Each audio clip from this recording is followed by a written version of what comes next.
So, what if the horse, now that we have this foundation, uh, and she turned from a horse that was scared of humans in the stall. When we entered the stall, she would throw herself around um, and hide in the corner with her head, and especially on her right side here, and especially if I did like this, and she would just fly backwards. And now we can, because we built that confidence, she feels secure.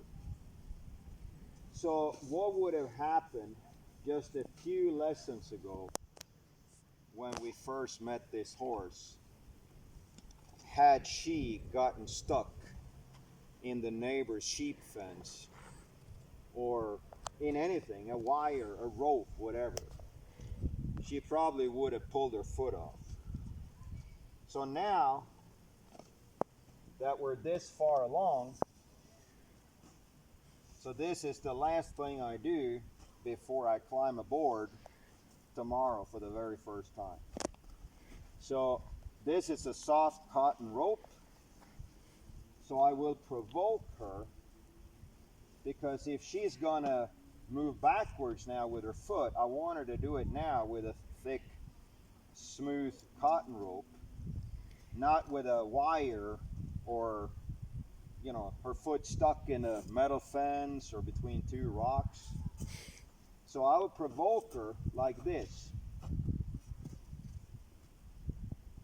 And as soon as she comes forward and give, I give. Pressure, release with the right timing. But had I done this, first of all, if I had done this just a few lessons ago, first of all, she wouldn't be here. If we were here, she would have been up there. If we went up there, she would be here, because we couldn't catch her. We couldn't even catch her in the stall. You couldn't just go in there and now she's very, very calm, because now she has trust. So if we do something, whether it's the plastic or the arm extension or the jumping, and the horse panics and just say, "Oh, shoot," then we move too fast. The horse decides. She sets the pace. It takes the time it takes. The horse will tell you, okay, now you can use a big plastic, or now you can jump very aggressively. Now you can do this, what I'm doing now, with the foot. And I'll do this and provoke her, and see, there she came. And immediately. So the horses that I have sent back to their owners, the ones that did stick their feet in a sheep fence. One guy told me it was a big gray horse. He was out there with the horse in the forest, and the horse got stuck with one of his front feet between two rocks. And the horse just did this and just relaxed.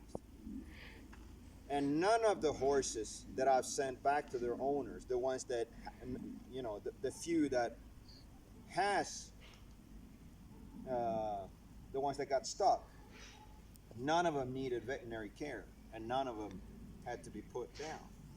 So this is one reason why I do this and provoke them, because now I can do this and see there, and there I get. There I get. And of course I do all 4 feet because they could get stuck in a wire, rope, sheep fence, whatever, with any feet, or all 4 feet. So now I'll provoke her the left front, and I just provoke her a little bit like that, because if she's going to resist, I want her to, move, try to reverse now, where she says, "Well, what the heck is this?"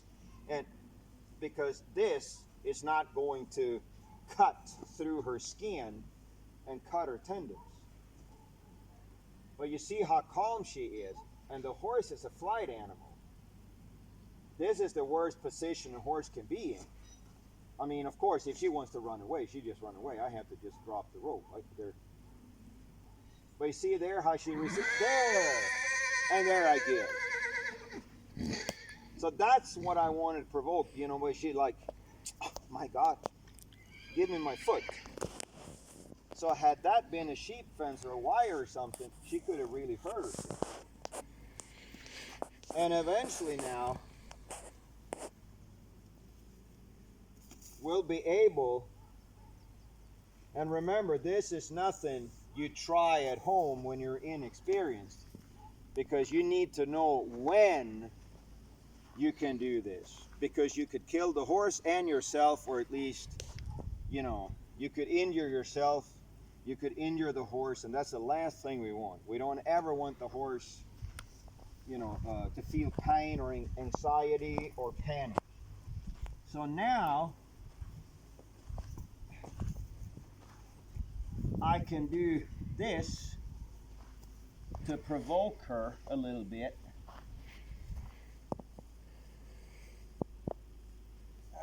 Where's the rope? Okay. There we go. So I just twist it a little bit. I don't tie it. I don't tie it. I just leave it like this. I'm just trying to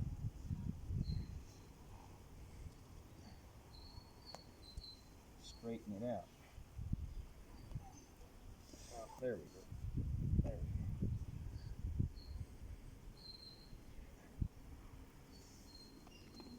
Okay. So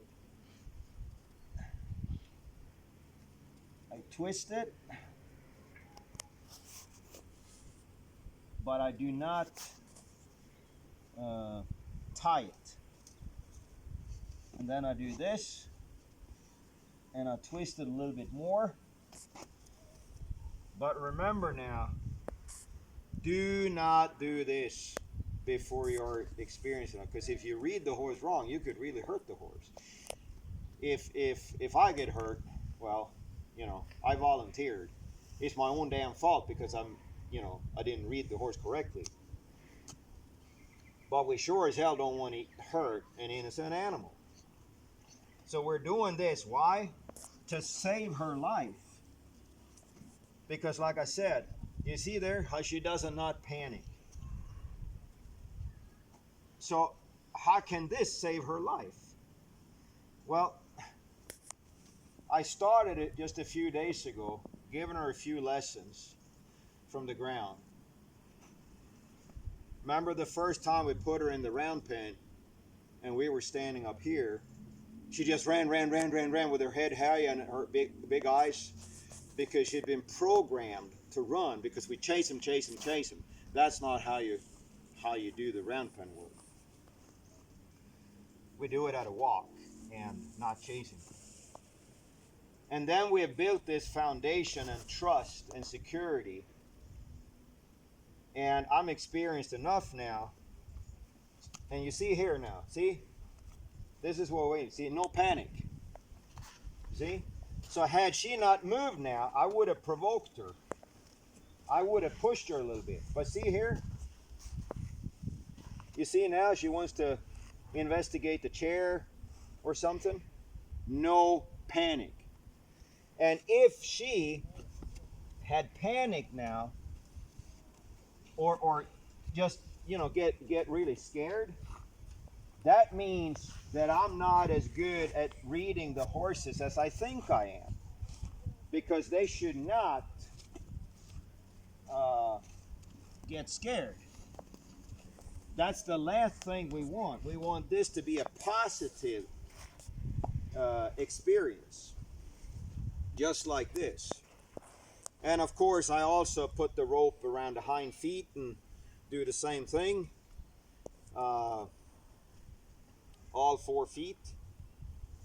So that's about the last thing I do. So tomorrow now, I will continue her schooling but from here. So now she is what I call the minimum requirements from the ground. Uh, I don't need a lead rope, halter and lead rope anymore, as we can see. I can call her to me even away from the other horses.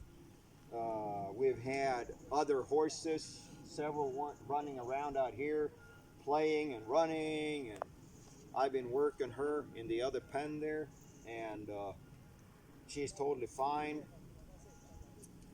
Uh, and we have this trust now, and she feels secure. And there you could see a little bit of that old. Did you see that? A little bit there when she was focused. She was preoccupied with the chair, and I came with my hand here to rub her because we never pet horses. We rub them. We give them a massage. So there you could see a little tiny bit of that stuff that I talked about. That was a big deal the first time we met her because she would just turn around in the box stall and hide with her head in a corner. And there we could see, because she was focused on this rope and the chair, preoccupied. And when I came with my hand here to rub her, and then she went, oh yeah, that's right. I'm not going to hurt her. I'm not going to slap her. So, okay. But from here, if I wanted to, and we see here she's on 3 legs, she's very calm, she's trusting. I can now, jump very aggressively as we saw. I can be very aggressive with the whip, not on the horse, of course, but around the horse. And I can even stand on the chair with a big plastic, and she doesn't care. And of course, we did not start there. We started with a very small, like, piece of paper. Because when we desensitize the horse, just like everything else, whether it's groundwork or mounted, and we will begin that tomorrow. We don't ever want to scare the horse. We don't want to cause pain. So, and that is called, so what we do is we read the horse. So when I began, I put my hand here. Once I have that horse focused on me, trusting me, coming to me, she follows me here, no halter, no lead rope. I just put one hand here and rub her, and I read the horse, and slowly, and she will tell me when it's time to, when I can be a little faster